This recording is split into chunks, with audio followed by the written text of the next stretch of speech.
আসসালামু আলাইকুম ভাই ও বোনেরা, আশা করি আপনারা অনেক ভালো আছেন। তো আজকে আমরা 4 নম্বর অঙ্ক করব। গত 2 লেকচারে 1 থেকে 3 পর্যন্ত আমরা অঙ্কগুলো করেছিলাম, সমাধান করেছিলাম। আজকে আমরা 4 নম্বর প্রবলেমটা সমাধান করব। তো চলুন সরাসরি অঙ্ক শুরু করা যাক। অঙ্কে বলা হয়েছে কি দেখেন, the following data is available for the month of April. মানে কোম্পানির নাম বলা নাই, কিন্তু এপ্রিল মাসের তথ্যবলী নিম্নে দেওয়া হয়েছে। তো এপ্রিল মাসের তথ্যবলী দেওয়া ছিল কি, বিগিনিং ফিনিশড গুডস মানে হচ্ছে ইনভেন্টরি, যেটা ইনভেন্টরি দেওয়া ছিল কত ইউনিটস, 4000 ইউনিট। সেলস দেওয়া ছিল আমাদের 20,000 ইউনিট। অ্যাকচুয়াল প্রোডাকশন দেওয়া ছিল 24,000।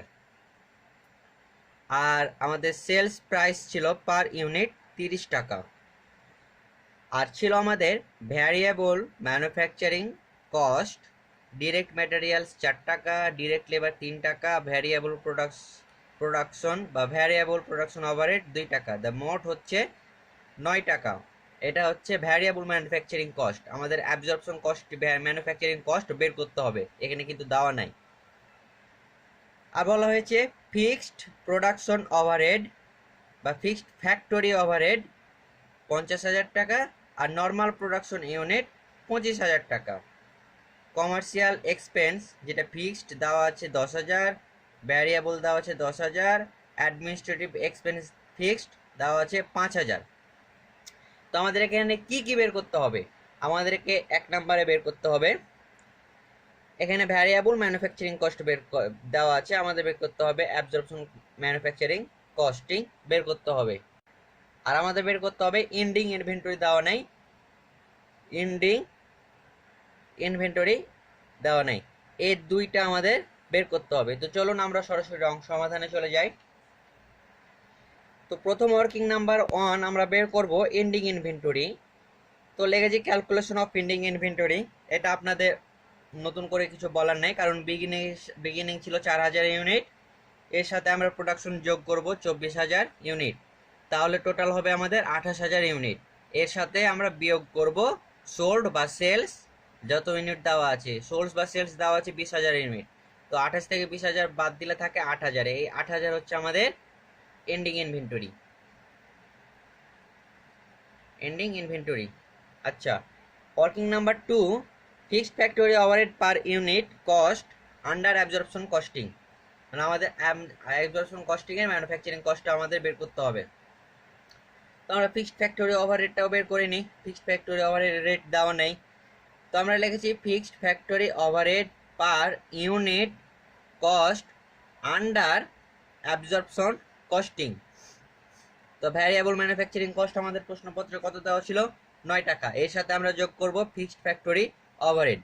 এখন ফিক্সড ফ্যাক্টরি ওভারহেড আমরা 50,000 ডিভাইডেড বাই 25,000 কিভাবে পেলাম, এটা আপনাদের মনে প্রশ্ন জাগতে পারে। আমরা হয়তো জেনেছিলাম নোটে যে ফিক্সড প্রোডাকশন ওভারহেড বা প্রোডাকশন ওভারহেড থাকলে আর নর্মাল থাকলে আমরা ফিক্সড প্রোডাকশন বা প্রোডাকশনকে আমরা নর্মাল দ্বারা ভাগ করলে ফিক্সড ফ্যাক্টরি ওভারহেডের রেট নির্ণয় করতে পারবো। তাহলে আমাদের এখানে প্রশ্নপত্রে লক্ষ্য করুন, আমাদের ফিক্সড প্রোডাকশন কত দেওয়া আছে 50,000, আর নর্মাল প্রোডাকশন দেওয়া আছে 25,000। তাহলে এইটাকে ভাগ করলে আমাদের যেটা আসবে সেটা হচ্ছে আমাদের ফিক্সড ফ্যাক্টরি ওভারহেডের রেট। তাই আমি তাই করেছি, দেখেন fixed factory overhead 50,000 divided by 25,000, তাহলে পাই আমরা 2। তাহলে 9 আর 2 যোগ করলে হয় 11। এইটা হচ্ছে এই 11 টাকা হচ্ছে আমাদের অ্যাবজর্পশন কস্টিং এর রেট, এবং ফিক্সড ফ্যাক্টরি ওভারহেডের রেট পেয়েছি আমরা 2 টাকা। আমি আবারও বলছি যে প্রোডাকশন ডিভাইডেড বাই নর্মাল, কোথাকার প্রোডাকশন এবং কোথাকার নর্মাল। এই যে প্রশ্নপত্রে দেওয়া আছে ফিক্সড প্রোডাকশন ওভারহেড এবং নর্মাল প্রোডাকশন ইউনিট, এগুলো কিন্তু দুটাই ফিক্সডের, যার কারণে আমরা দুইটাকে ভাগ করেছি, মানে এই 50,000কে 25,000 দ্বারা ভাগ করেছি। তাহলে আমরা ফিক্সড ফ্যাক্টরি ওভারহেডের রেট পেয়ে গেছি। তখন আমরা ইনকাম স্টেটমেন্ট বের করব। আমাদের ক্যালকুলেশন বের করা হলো, আমরা ইনকাম স্টেটমেন্ট বের করব প্রথমে ভ্যারিয়েবল কস্টিং এর। তো কিছু কিছু আইটেম আমি খুব তাড়াতাড়ি বুঝাই দেবো, এগুলো আপনাদের হয়তো নতুন করে বুঝার নেই, কারণ পূর্বে 3টি অঙ্কতে আমি এসব আলোচনা করেছি এবং সূত্রেও আলোচনা করেছি। তো প্রথমে আমাদের সেলস দেওয়া আছে কত, 20,000 ইউনিট। সেলিং প্রাইস দেওয়া ছিল কত প্রশ্নপত্রে, 30 টাকা। এই যে সেলস প্রাইস 30 টাকা দেওয়া ছিল আমাদের প্রশ্নপত্রে, তাই 20,000 গুণিত 30 হয় 6 লক্ষ টাকা। Less variable cost of good sold, beginning inventory দেওয়া আছে আমার 4,000 টাকা, না 4,000 ইউনিট, কিন্তু প্রতি ইউনিট কত টাকা, 9 টাকা। 9 টাকা কেন হলো আমাদের, কারণ আমাদের প্রশ্নপত্রেই দেওয়া আছে, এই দেখেন ভ্যারিয়েবল ম্যানুফ্যাকচারিং কস্ট, মানে ভ্যারিয়েবলের অঙ্ক করার সময় ম্যানুফ্যাকচারিং কস্ট হবে 9 টাকা। এটা বের করায় দেওয়া আছে, যার কারণে আমরা এই 9 ব্যবহার করছি। তো 9 টাকা 4,000 গুণিত 9 হয় 36,000 টাকা। এর সাথে আমরা যোগ করব প্রোডাকশন কস্ট বা ম্যানুফ্যাকচারিং কস্ট, যে কোনো একটা দিতেই পারেন, প্রোডাকশন কস্ট অথবা ম্যানুফ্যাকচারিং কস্ট দিলেও হবে। তো 24,000 ইউনিট দেওয়া আছে আমাদের, অ্যাকচুয়াল প্রোডাকশন যেটা সেটা, অ্যাকচুয়াল প্রোডাকশন আছে আমাদের কত, 24,000 গুণিত 9, তাহলে 24,000 গুণিত 9 হয় 2,16,000। এই 2,16,000 আর 36 যোগ করলে হয় 2,52,000। লেস আমরা বিয়োগ করব এর সাথে এন্ডিং ইনভেন্টরি আমরা পেয়েছি 8,000 ইউনিট, প্রতি ইউনিটের দাম কত, 9 টাকা। তাহলে 8,000 গুণিত 9 হয় 72,000 টাকা। এই 2,52,000 থেকে 72,000 বাদ দিলে হয় 1,80,000। এখন এই 6 লক্ষ থেকে 1,80,000 বাদ দিলে হয় 4,20,000। এটা হচ্ছে আমাদের গ্রস কন্ট্রিবিউশন মার্জিন। লেস এর সাথে আমরা এখন আবার বিয়োগ করব ভ্যারিয়েবল কমার্শিয়াল এক্সপেন্স। এখন এখানে ভ্যারিয়েবল কমার্শিয়াল এক্সপেন্স এটা ফিক্সড, অ্যাডমিনিস্ট্রেটিভ এক্সপেন্স এটাও ফিক্সড। তাহলে ভ্যারিয়েবল থাকছে কোনটা, এই যে ভ্যারিয়েবল 10,000 টাকা, এটাই হচ্ছে আমাদের ভ্যারিয়েবল কমার্শিয়াল এক্সপেন্স। এই যে 10,000 টাকা আমি বসিয়ে দিয়েছি। তাহলে 4,20,000 থেকে 10,000 বিয়োগ করলে হয় 4,10,000। এটা হচ্ছে আমাদের কন্ট্রিবিউশন মার্জিন। এখন আমরা এর সাথে বিয়োগ করব fixed expense. Less fixed expense কি কি দেওয়া আছে আমাদের প্রশ্নপত্রে দেখি। 1 দেওয়া আছে আমাদের ফিক্সড ফ্যাক্টরি ওভারহেড, 2 দেওয়া আছে আমাদের কমার্শিয়াল এক্সপেন্স, 3 দেওয়া আছে আমাদের administrative expense. Fixed factory overhead পেয়েছি আমরা 50,000, কমার্শিয়াল 10,000, অ্যাডমিনিস্ট্রেটিভ এক্সপেন্স 5,000। এই তিনটাই আইটেম কিন্তু ফিক্সড আইটেম, যার কারণে আমরা ফিক্সড এক্সপেন্সের বসিয়েছি। তাহলে 50, 10, 5 যোগ করলে হয় 65,000। এখন এই 4,10,000 থেকে 65,000 বাদ দিলে হয় 3,45,000। এই 3,45,000 হচ্ছে আমাদের net income under variable costing. আশা করি বুঝতে পেরেছেন, না পারলে আমাকে আবার বলবেন, আমি আপনাদের আবার বুঝিয়ে দেবো। এখন পরবর্তী ইনকাম স্টেটমেন্ট আমাদের হচ্ছে অ্যাবজর্পশন কস্টিং। তো অ্যাবজর্পশন কস্টিং এ আমরা চলে যাই। অ্যাবজর্পশন কস্টিং এ সেম নিয়ম, শুধুমাত্র 2-1টা আইটেম চেঞ্জ হবে, তাছাড়া সব নিয়ম একই থাকবে। সেলস, এই যে absorption costing, income statement absorption costing. Sales তো ঠিকই থাকবে 35,000 ইউনিট গুণিত 20, 6 লক্ষ টাকা। Less cost of good sold, আমরা যেহেতু অ্যাবজর্পশন করছি যার কারণে আমরা এখানে যে ভ্যারিয়েবল কথাটা যুক্ত ছিল এখানে কস্ট অফ গুড সোল্ডের আগে, এটা যুক্ত করব না, ওটা শুধু ভ্যারিয়েবলের ক্ষেত্রেই হবে। বিগিনিং ইনভেন্টরি আমরা 4,000, প্রতি ইউনিটের দাম হচ্ছে 11 টাকা। 11 টাকা কিভাবে পেলাম আমরা, এই যে দেখেন fixed factory overhead per unit cost under absorption costing এ, এই যে 9 টাকা যোগ 2 টাকা হয় 9 টাকা, 2 টাকা যোগ হয় 11 টাকা, আমরা এখানেই বের করে নিয়েছি। এই 11 টাকা দিয়ে আমাদের সব কাজ করতে হবে। বিগিনিং ইনভেন্টরি 4,000 গণিত 11 টাকা, তাহলে হয় 44,000 টাকা। অ্যাড এর সাথে যোগ হবে প্রোডাকশন কস্ট বা ম্যানুফ্যাকচারিং কস্ট, 24,000 ইউনিট গণিত 11, তাহলে হয় 2,64,000। 2,64,000 আর 44 যোগ করলে হয় 3,08,000। এর সাথে বিয়োগ করব আমরা এন্ডিং ইনভেন্টরি আমরা কত পেয়েছি, 8,000, প্রতি ইউনিটের দাম হচ্ছে 11 টাকা, তাহলে 8,000 গুণিত 11 হলে 88,000। এই 3,08,000 থেকে 88 বা 88,000 বিয়োগ করলে হয় 2,20,000।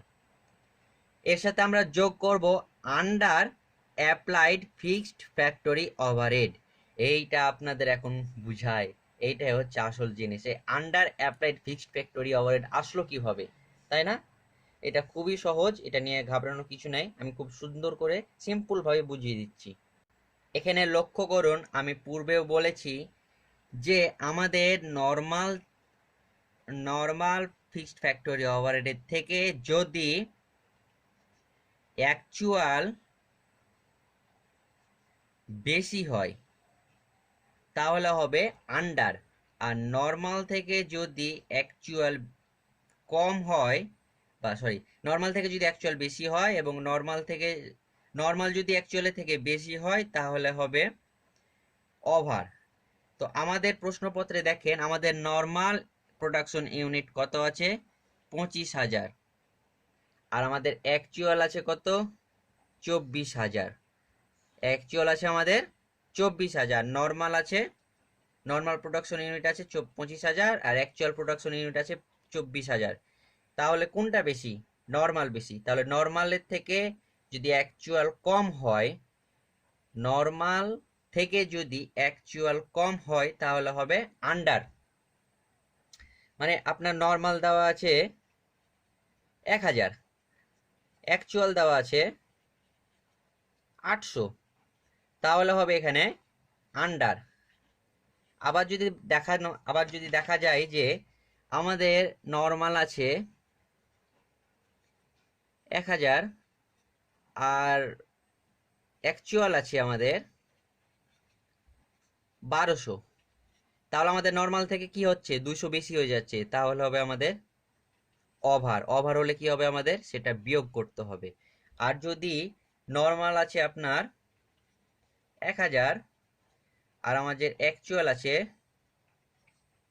800, তাহলে নর্মাল থেকে অ্যাকচুয়াল কি কম, তাহলে কত কম, এটা হবে আন্ডার, মানে নিচে। নর্মাল হচ্ছে অ্যাকচুয়ালের নিচে, 1,000 থেকে 800 নিচে, এইটাই হচ্ছে কাহিনী। মানে নর্মাল থেকে যদি অ্যাকচুয়াল কম হয় তাহলে আমাদের সেটা আন্ডার হবে, আর নর্মাল থেকে যদি অ্যাকচুয়াল বেশি হয় তাহলে সেটা আমাদের ওভার হবে। তাহলে আমাদের নর্মাল আছে কত, 25,000, 25,000 ইউনিট, আর অ্যাকচুয়াল আছে 24,000 ইউনিট। তাহলে আমাদের কি হবে, এটা ভালোভাবে লক্ষ্য করবেন, এই অ্যাকচুয়াল প্রোডাকশন বা অ্যাকচুয়াল প্রোডাকশন এবং নর্মাল প্রোডাকশন এই দুইটা ভালোভাবে খেয়াল করবেন, না হলে অঙ্ক কিন্তু ভুল হয়ে যেতে পারে। হ্যাঁ, তাহলে আমাদের অ্যাকচুয়াল নর্মালের থেকে অ্যাকচুয়াল কম আছে 1,000, যার কারণে আমি লিখেছি যে under applied fixed factory overhead.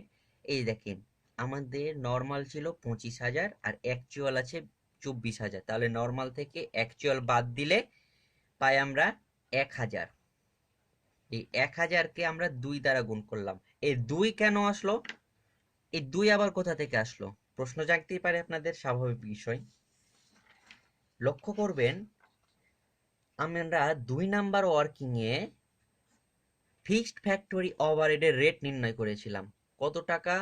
2 টাকা। আমরা ফিক্সড ফ্যাক্টরি ওভারহেডের রেট নির্ণয় করেছিলাম 2 টাকা। এই 2 টাকায় কিন্তু আমাদের ফিক্সড ফ্যাক্টরি ওভারহেডের রেট। তাহলে 2 টাকা ফিক্সড ফ্যাক্টরি ওভারহেড রেট হলে তাহলে আমাদের ফ্যাক্টরি ওভারহেড বের করছি আমরা যেহেতু, তাহলে এই 1,000 গুণিত 2, তাহলে কত হলো, 2,000। এই যে 2,000, আশা করি বুঝতে পেরেছেন, না হলে আমাকে বলবেন, আমি আবার আপনাদেরকে বুঝিয়ে দিব। 2,000, তাহলে 2,20,000 আর 2,000 যোগ করলে হয় 2,22,000।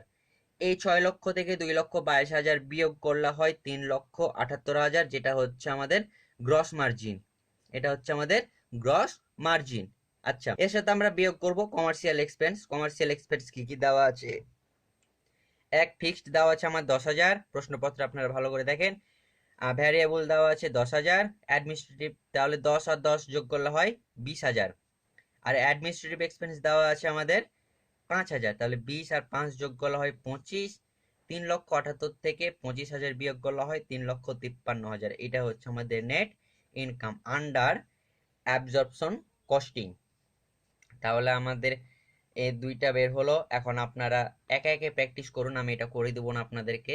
আপনারা এই 4 নম্বর অঙ্কের রিকনসিলেশন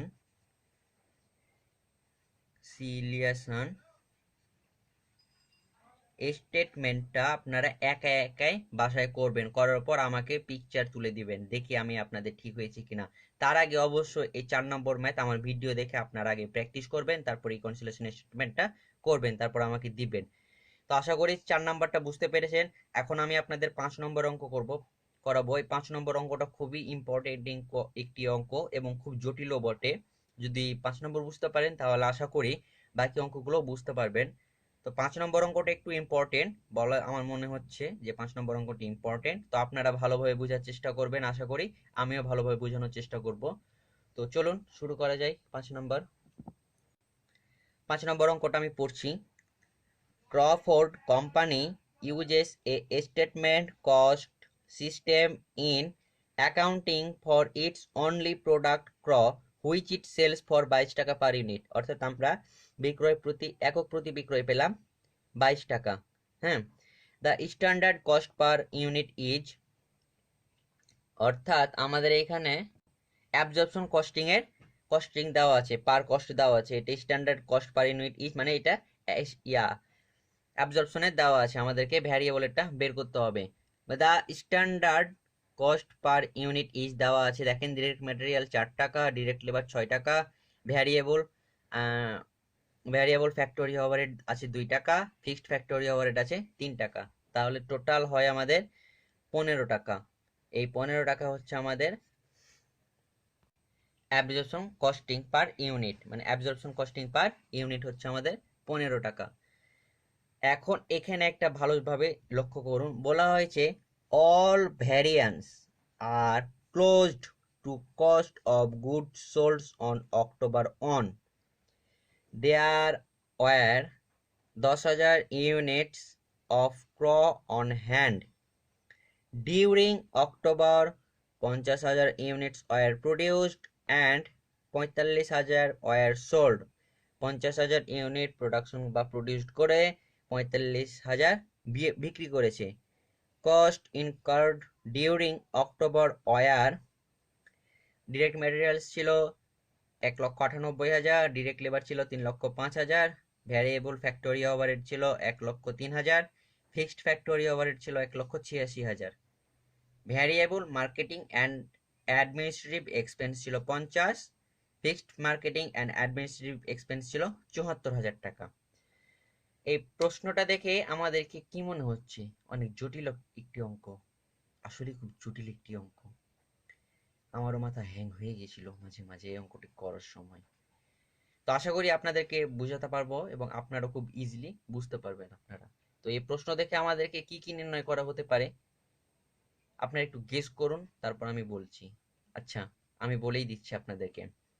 এই অঙ্ক থেকে আমাদেরকে যা যা নির্ণয় করতে হতে পারে তা হলো, প্রথমে আমাদেরকে নির্ণয় করতে হবে স্ট্যান্ডার্ড ভ্যারিয়েবল কস্টিং, অর্থাৎ এখানে আমাদেরকে অ্যাবজর্পশনের কস্টিং দেওয়া আছে আর আমাদেরকে ভ্যারিয়েবলটা বের করতে হবে। 2 নম্বরে বের করতে হবে আমাদের ভ্যারিয়েবল কস্ট ভ্যারিয়েন্স, যেটাকে আমরা বলা হয় আনফেভারেবল কস্ট যে ভ্যারিয়েন্স আছে সেটা আমাদেরকে বের করতে হবে। আর 3 নম্বরে বের করতে হবে আমাদের এন্ডিং ইনভেন্টরি, কারণ এন্ডিং ইনভেন্টরি এখানে দেওয়া নেই।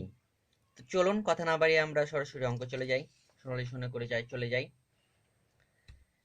তো প্রথমে আমরা বের করি calculation of standard variable cost per unit. Working number on calculation of standard variable cost, মানে এটা আমরা ভ্যারিয়েবল কস্টিং বের করছি। তো ডিরেক্ট ম্যাটেরিয়ালস, আমরা জানি ভ্যারিয়েবল কস্টিং এ ফিক্সড ফ্যাক্টরি ওভারহেডটা কখনোই আসে না, যার কারণে ফিক্সড ফ্যাক্টরি ওভারহেড বাদে যে 3টা আইটেম আছে সেই 3টা আইটেম যোগ করলে আমাদের ভ্যারিয়েবল কস্টিং পার ইউনিট বের হয়ে যাবে। ডিরেক্ট ম্যাটেরিয়ালস 4 টাকা, ডিরেক্ট লেবার 6 টাকা, ফিক্সড ফ্যাক্টরি ওভারহেড আছে 2 টাকা, তাহলে যোগ করে হয় আমাদের 12 টাকা। আর ফিক্সড ফ্যাক্টরি ওভারহেড ছিল 3 টাকা, যেটাকে আমরা নিব না। তাহলে এই 3টা আইটেম যোগ করে হয় 12 টাকা। এই 12 টাকা হচ্ছে আমাদের ভ্যারিয়েবল কস্টিং। আচ্ছা, 2 নাম্বারটা এখন একটু ভালোভাবে বুঝেন, ওয়ার্কিং নাম্বার 2। এই ওয়ার্কিংটা শুধুমাত্র এই অঙ্কতেই করতে হয়। তো আমরা এখন calculation of variable cost variance এইটা কেন করলাম, কারণ এখানে উল্লেখ করেই দিয়েছে, দেখেন or variance are close to cost of goods sold on October 1। এই কথাটা উল্লেখ আছে, যার কারণে আমাদেরকে এখানে আনফেভারেবল ভ্যারিয়েন্সটা নির্ণয় করতে হবে। তো প্রথমে আমরা অ্যাকচুয়াল ভ্যারিয়েবল ম্যানুফ্যাকচারিং কস্ট থেকে স্ট্যান্ডার্ড ভ্যারিয়েবল ম্যানুফ্যাকচারিং কস্ট বাদ দিব।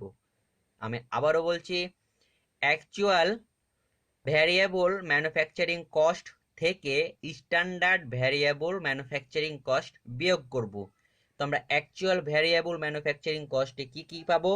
ডিরেক্ট ম্যাটেরিয়ালস যোগ ডিরেক্ট লেবার যোগ ভ্যারিয়েবল ফিক্সড ফ্যাক্টরি ওভারহেড, এই তিনটা আইটেম। স্ট্যান্ডার্ড ভ্যারিয়েবল ম্যানুফ্যাকচারিং কস্টে কি পাবো? প্রোডাকশন কস্ট গুণিত production cost per unit, production unit আর কি, আর প্রোডাকশন কস্ট পার ইউনিট। তো ডিরেক্ট ম্যাটেরিয়ালস আছে 1,98,000, ডিরেক্ট লেবার আছে 3,05,000, আর ফিক্সড ফ্যাক্টরি ওভারহেড দেওয়া আছে 1,03,000। আর প্রোডাকশন কস্ট আমাদের না, প্রোডাকশন কত ইউনিট প্রডিউস করেছিল? 50,000 প্রডিউস করেছিল। কত টাকা কস্ট ছিল? 12 টাকা। তাহলে এই তিনটা আইটেম যোগ করলে হয় আমাদের 6,06,000, আর 50,000কে 12 দ্বারা গুণ করলে হয় 6 লক্ষ। তাহলে 6,06,000 থেকে 6 লক্ষ বাদ দিলে হয় 6,000। এইটা হচ্ছে আমাদের আনফেভারেবল ভ্যারিয়েন্স, এটা হচ্ছে আমাদের আনফেভারেবল ভ্যারিয়েন্স। আচ্ছা, আর 3 নম্বরে ওয়ার্কিং যেটা, সেটা হচ্ছে এন্ডিং ইনভেন্টরি। এটা সবাই জানি আমরা, বিগিনিং এর সাথে প্রোডাকশন যোগ আর সেলস বিয়োগ। তাহলে 10,000 যোগ 50,000, তাহলে 60,000, আর সেলস 45,000। 60,000 থেকে 45,000 বিয়োগ করলে হয় 15,000। এই 15,000 হচ্ছে আমাদের এন্ডিং ইনভেন্টরি। আচ্ছা, এখন আমরা চলুন অঙ্কে চলে যাই। প্রথমে আমরা করব ভ্যারিয়েবল কস্টিং এ income statement under variable costing.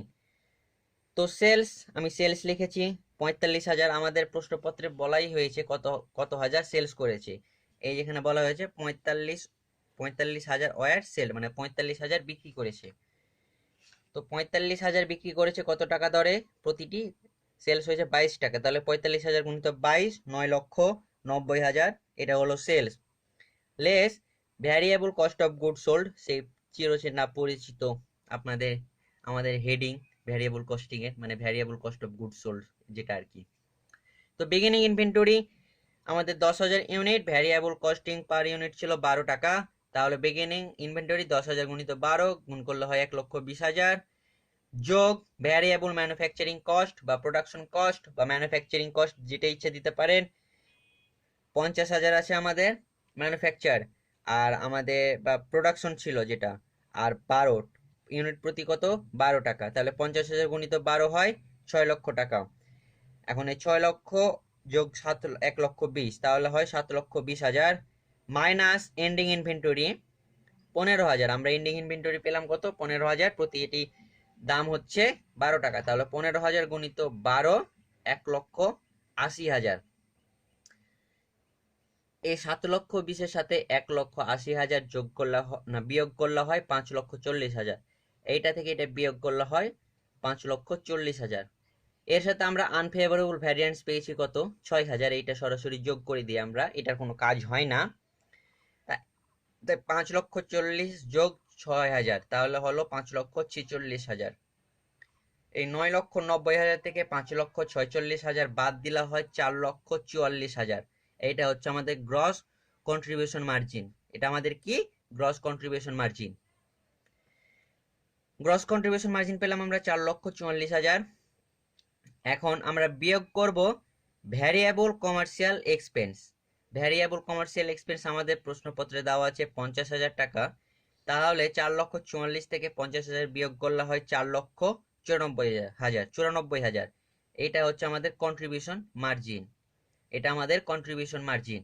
এখন আমরা বাদ দিব যে ফিক্সড কস্ট বা ফিক্সড এক্সপেন্স গুলো দেওয়া আছে সেগুলা। তো ফিক্সড কস্ট আমাদের প্রশ্নপত্রে কি দেওয়া আছে? একটা দেওয়া আছে ফিক্সড ফ্যাক্টরি ওভারহেড, আর একটা দেওয়া আছে fixed marketing and administrative expense. তো ফিক্সড ফ্যাক্টরি ওভারহেড দেওয়া আছে আমাদের 1,86,000, এবং fixed marketing and administrative expense দেওয়া আছে 74,000। তাহলে 1,86,000 আর 74,000 যোগ করলে হয় 2,60,000। এই যে 2 লক্ষ, আর 3,94,000 থেকে 2,60,000 বাদ দিলে হয় 1,34,000। এইটা হচ্ছে আমাদের net income under variable costing. Clear? Okay, এখন আমরা অ্যাবজর্পশন কস্টিং এ চলে যাই। আমাদেরকে এখন অ্যাবজর্পশন কস্টিং বের করব আমরা। তো প্রথমে আমাদের সেলস, যেটা আমাদের দাদা আমাদেরকে করতেই বলেছে। তো সেলস আমাদের 45,000 গুণিত 22 হয় 9,90,000। অ্যাবজর্পশন কস্টিং করছি আমরা। হ্যাঁ, এক্ষেত্রে আমরা কস্ট অফ বিক্রিত পণ্যের যে ব্যয়গুলো আছে সেগুলো বাদ দিব। কস্ট অফ গুডস সোল্ড, হ্যাঁ মানে ভ্যারিয়েবল মানে পরিবর্তনশীল, আর কস্ট অফ গুডস সোল্ড। তো আমরা ভ্যারিয়েবল কথাটা যুক্ত করব না এখানে, কারণ আমরা অ্যাবজর্পশন কস্টিং করছি তার জন্য। তো বিগিনিং ইনভেন্টরি আমাদের 10,000 ইউনিট, প্রতিটি ইউনিটের দাম হচ্ছে 15 টাকা। 10,000 গুণিত 15, 1,50,000 যোগ ভ্যারিয়েবল ম্যানুফ্যাকচারিং কস্ট 50,000 গুণিত 12, তাহলে হয় 6 লক্ষ। এই 1,50,000 আর 6 লক্ষ হয় 7,50,000। এর সাথে আমরা বিয়োগ করব এন্ডিং ইনভেন্টরি 15,000 পেয়েছি আমরা ইউনিট, প্রতিটি ইউনিটের দাম হচ্ছে 15 টাকা, তাহলে 15,000 গুণিত 15, 2,25,000। এখন এই 7,50,000 থেকে 2,25,000 বাদ দিলে হয় 6,75,000। এর সাথে আমরা যোগ করব আনফেভারেবল, মানে আনফেভারেবল এটা ভ্যারিয়েবল হবে এবং অ্যাবজর্পশনও হবে, এই দুইটাতেই আইটেমে শুধু প্লাস হবে, আনফেভারেবল প্লাস হবে। তাহলে আনফেভারেবল কস্ট ভ্যারিয়েন্স আমাদের কত পেয়েছি আমরা? 6,000। তাহলে 6,75,000 আর 6,000 যোগ করলে হয় 6,81,000। এখন আমরা আন্ডার বা ওভার ফিক্সড ফ্যাক্টরি ওভারহেড বের করব। এখানে আন্ডার বা ওভার ফিক্সড ফ্যাক্টরি ওভারহেড বের করা আবার আপনাদেরকে বের করিয়ে দিচ্ছি আমি। তার আগে আপনারা কিছু জিনিস এখানে নোট করে রাখেন ভালোভাবে, প্রশ্নপত্রে আপনার প্রশ্নটা খাতায় লিখে আবার নোট করতে পারেন। আমাদের এখানে ফিক্সড ফ্যাক্টরি ওভারহেড দেওয়া আছে কত? 1,86,000 হচ্ছে আমাদের ফিক্সড ফ্যাক্টরি ওভারহেড। আচ্ছা, এখন আমাদের প্রডিউসড কত করেছিল? 50,000 ইউনিট। ফিক্সড ফ্যাক্টরি ওভারহেডের রেট ছিল 3 টাকা। তাহলে এই 50,000কে আমরা 3 দ্বারা গুণ করব। 3 গুণিত 50,000 হয় আমাদের 1,50,000। বুঝেননি এখনো? আমি আবার বুঝাই দিচ্ছি। ফিক্সড ফ্যাক্টরি ওভারহেড এটা হচ্ছে আমাদের নরমাল, ঠিক আছে? ফিক্সড ফ্যাক্টরি ওভারহেড রেট দেওয়া আছে এবং প্রোডাকশন ইউনিট দ্বারা আমরা গুণ করলে পেলাম আমরা এটা অ্যাকচুয়াল। হ্যাঁ, অ্যাকচুয়াল আছে আমাদের 1,50,000, আর আমাদের আছে 1,86,000 হচ্ছে আমাদের নরমাল। তাহলে আমি একটু আগেই বললাম যে আমাদের নরমাল থেকে যদি অ্যাকচুয়াল কম হয় তাহলে আমাদের কি হবে? আন্ডার, আর নরমাল থেকে অ্যাকচুয়াল বেশি হলে হবে ওভার। তাহলে আমাদের অ্যাকচুয়াল কত দেওয়া আছে পেলাম আমরা?